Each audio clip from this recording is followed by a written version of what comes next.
Welcome to Dust to Grace, where gumption meets grace and real life gets lived out loud.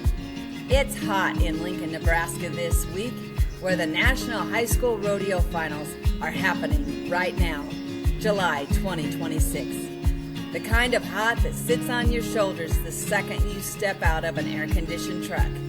Dust hanging in the air over the arena. More than 1,800 kids are there right now, sweat soaked under their hats, waiting for their turn in an alley that smells like leather and horse and fried food from the concession stand. Somewhere in the stands, a mom's got a paper fan going in one hand and a stopwatch open on her phone in the other. It's the kind of week where a kid's whole year comes down to 2 runs, hoping each one is good enough to carry them into the short go, that final third run where the top competitors go head to head for the win. I know that feeling in my bones because I've lived it more than 40 years ago. But the memories are like yesterday and treasured. We live in a world that constantly advertises to us one idea, that being the best is the whole point, that somewhere out there is one person, that winner, the champion, the one who broke through, and that person has some secret the rest of us are missing. Win the big one, and suddenly everything gets easy. Sponsors show up, doors open, and you've made it. I understand why people believe that, and I understand the hope underneath it too, because that hope is real, and it's not a bad thing. That pull towards the spotlight, that belief that this could be your year, your run, your moment. That's what gets a kid up before daylight to feed and practice before school. That's what gets a family loaded in the truck at 4 a.m. in the morning for an 8-hour drive to a rodeo that might not even go your way. Without that hope, nobody would ever back into the box in the first place. Hope is the fuel, but it's not the whole engine. But something else is growing underneath that hope the whole time. Whether you noticed it or not, all those early mornings, all those miles in the truck, and all those wins and losses shared side by side, that builds something a scoreboard can never measure. It builds a family that knows how to go down the road together through good runs and the bad runs. It builds inner strength in a kid that doesn't come from a buckle at all. It comes from learning over and over how to get back up and keep going when life throws something at you that you didn't ask for and can't control. That's the dust and the grace of it, both at once. The dust is the grind, the loss, the disappointments. The grace is what is quietly getting built in you while you're standing in the middle of both. Rodeo will teach you different if you let it. Because even after a cowboy wins the big one, even after the buckle and the check and the phone calls from the sponsors, there's still the next rodeo. There's still the truck that needs fixing, the entry fees, the 8 hours down the road to the next rodeo, a horse that comes up lame the week before it matters most. Rodeo doesn't hand you an easy button. It hands you the same grind, the same variables, the same 8 seconds of uncertainty, no matter how many buckles you've already got sitting in a drawer at home. That's what makes rodeo a different animal than most of what gets sold to us as success. There's an animal involved, an actual living, unpredictable animal. And that alone means no amount of practice or past wins guarantees the outcome. You can do everything right and still not win. You can do everything right and still get hurt. There is no permanent arrival. There's only the next run. And yet, that's exactly why it feels the way it does. There's nothing quite like that split second when the barrier drops and everything you've practiced 1,000 times comes together, or it doesn't, right now, and no do-overs. Your heart's in your throat. Your hands know what to do before your mind catches up. That's procedural memory, the kind stored so deep in the brain that it moves faster than conscious thought ever could. And for those few seconds, you feel more alive than you do almost anywhere else in life. That's not an accident either. When there's real risk, real uncertainty, an animal under you or in front of you that doesn't care about your plans, that's when you feel the most present, the most awake, the most like yourself. Living that close to the edge is exactly what makes the good runs taste so sweet. You can't have that feeling without the real chance of it going the other way. That's the trade rodeo asks you to make. And if you love it, it's a trade you'll make again every single time. High school rodeo itself only goes back to 1949. That year, a Texas school superintendent named Claude Mullins organized the first ever high school rodeo finals rodeo in Hyattville, Texas. Around 120 cowboys and cowgirls competed over 3 days for a saddle, a buckle, and a scholarship. If you ever want to look into it yourself, Mullins is the name to search for. He's the reason this whole sport exists the way it does today. Nobody involved back then thought it would ever be more than a small regional gathering for ranch kids. By 1955, just 6 years later, that National Finals Rodeo came to Harrison, Nebraska for its 7th annual running. To host it, they built a huge arena, close to maybe 1 or 2 acres of open ground, big enough that you could feel the size of it just standing in the roping box. If you've never been to Harrison, it's about as Western gets. You can stand in the middle of Main Street and see wide open, beautiful country at both ends of it. Nothing but sky and grass and distant in every direction. That's the kind of town it is. And for that one summer, this little town of a few hundred people hosted the National High School Rodeo Finals. I graduated from Harrison, Nebraska in 1985, and I rodeoed in that very arena. I took my nod at my local high school rodeo in that same huge arena that had once hosted kids from all over the country chasing a national championship. I won the breakaway roping that day. In the barrel race, I felt the size of that arena. It felt like you ran quite a distance just to get to the first barrel. Since then, high school rodeo has grown into something much bigger than anybody in Hyattville could have imagined in 1949.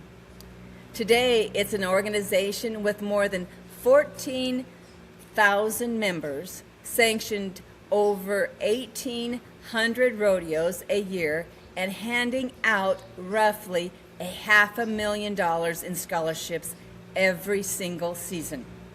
And for a lot of kids, it's not just a stepping stone to a scholarship. It becomes the actual on-ramp to a legitimate professional rodeo career. The same road my own sons went on to travel. But let's go back to 1984. It was my junior year. I qualified for the National High School Rodeo in Breakaway. That year, the Nationals were held in Rapid City, South Dakota. I'll never forget it. I remember pulling into the Central States Fairgrounds in Rapid City and just being stunned by the size of it. Pickups, horse trailers, and motorhomes packed in tight, barely room to move between them. More contestants and families in one place than I'd ever competed against in my life. That rodeo felt bigger and honestly more intimidating than anything I'd ever backed a horse into before. But 40 years later, That's not really what I remember most. I remember getting our team pictures taken.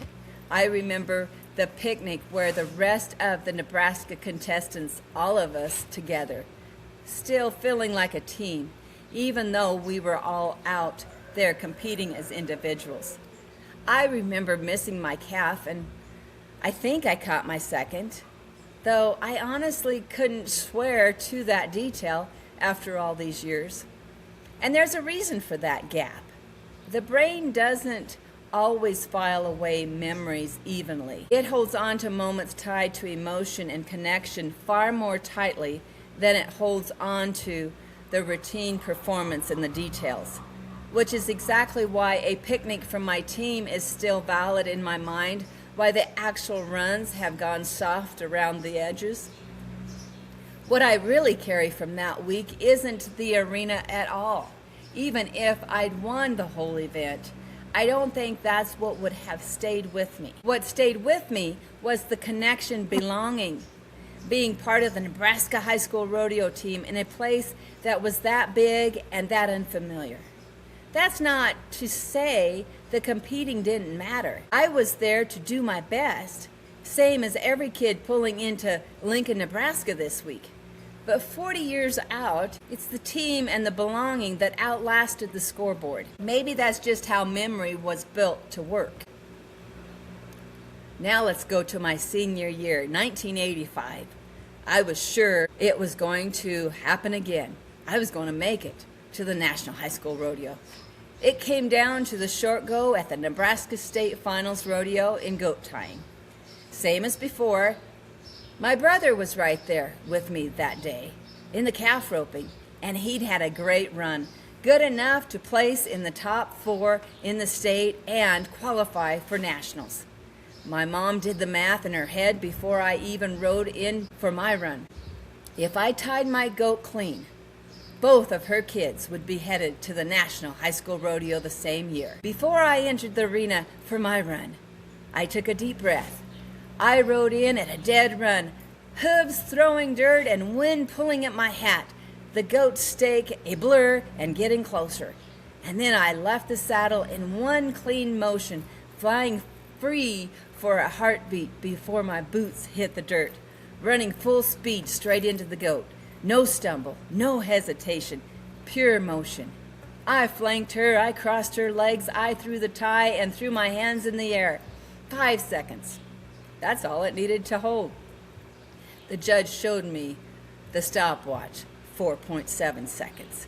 Right as the goat kicked her legs loose, he waved his red flag high over his head, the signal that tells everyone in the timer's box and everyone watching that the time doesn't count.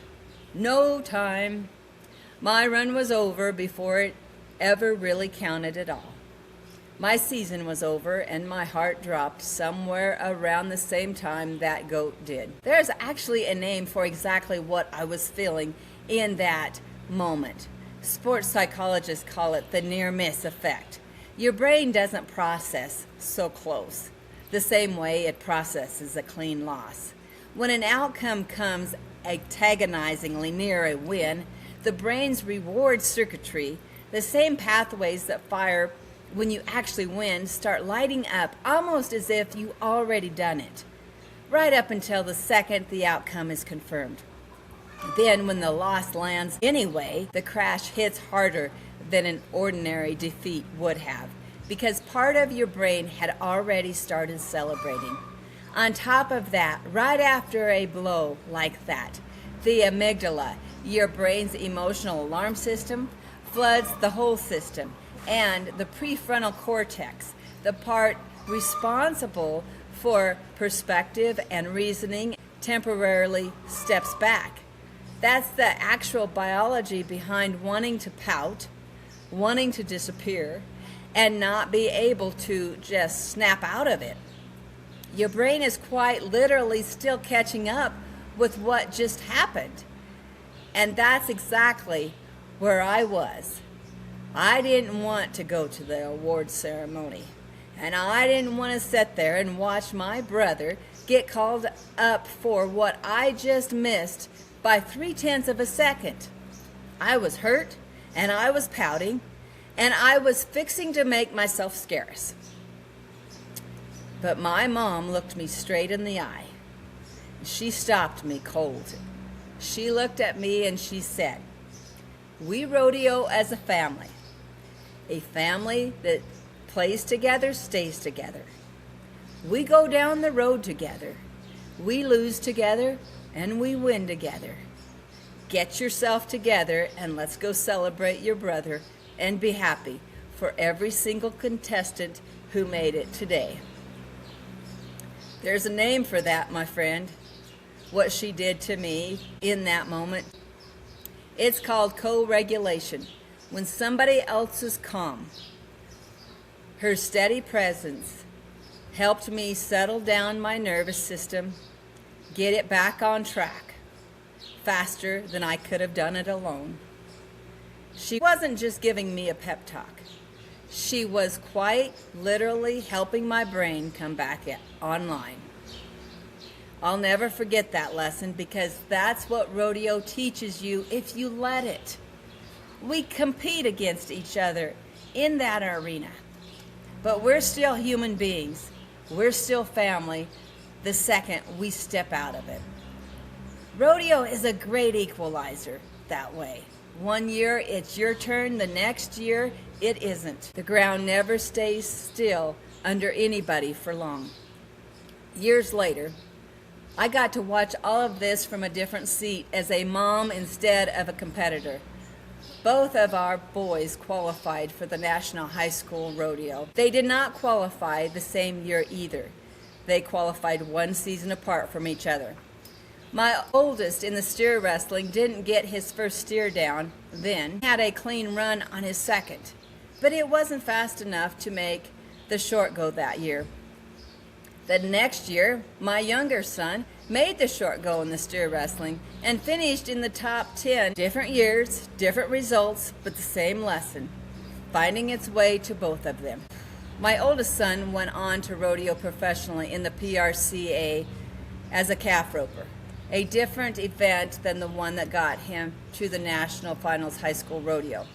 And my younger son built his own career in the pro ranks too, competing in steer wrestling, going on more than 10 years now, still hauling down the road to the next pro rodeo. But I think about those 2 weeks themselves more than I think about anything that came after, because I was right back in the stands my mother used to set in, learning the same lesson all over again from a brand new angle, twice over. That's the real secret. Nobody is actually selling you.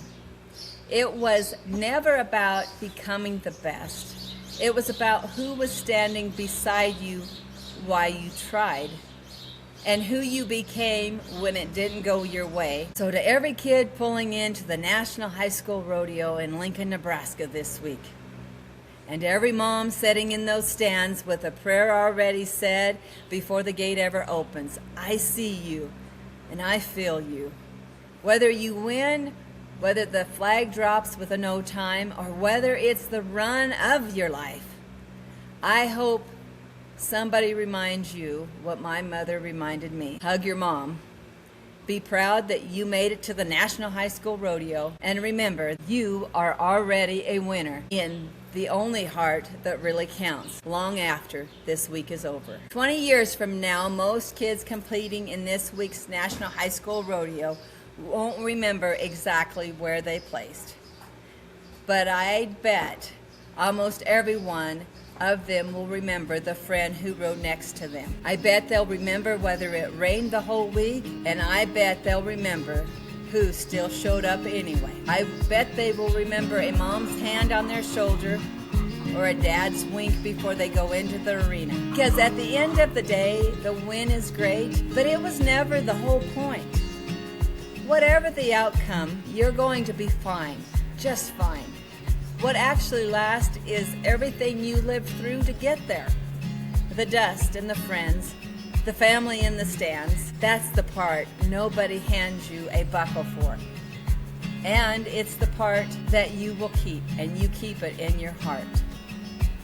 Hope, breathe, Lean, believe, and grow. You're not broken. You're not behind.